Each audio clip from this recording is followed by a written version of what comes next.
5 বছর পূর্বে লঙ্কামুড়ার কাপালিপাড়াকে আলাদা পরিচিতি দেওয়ার লক্ষ্যে সংস্কার ভারতী প্রতিটি বাড়ির মাটির দেওয়ালে বিভিন্ন ধরনের শিল্পকর্ম ফুটিয়ে তুলেছিল, যা জনগণের মধ্যে অনেকটাই সাড়া ফেলেছিল।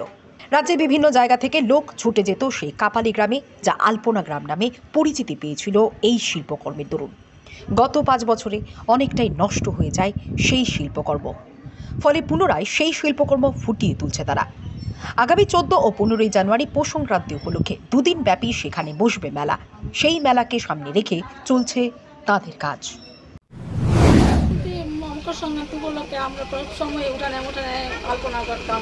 তারপরে তারা সাংবাদিক দেখে বললো যে আমরা সংস্থাতে 5 বছর আগে, গত 5 বছর আগে ওই আলপনা করেছি, প্রোগ্রাম হয়েছে। তো এখন এগুলো নষ্ট হয়ে গেছে, তো এখন আবার নতুন করে শুরু করা হয়েছে। এই নতুন করে দেওয়া হচ্ছে, স্যাররাও আসলো, আমাদেরকে বললো, দেখিয়ে দিল, তা আমরা সবাই মিলে একসঙ্গে এগুলি করলাম। তো আবার এখনো কমপ্লিট হয়নি কাজ। 14-15 মেলা হবে এখানে সংক্রান্তি উপলক্ষে, এই আর কি।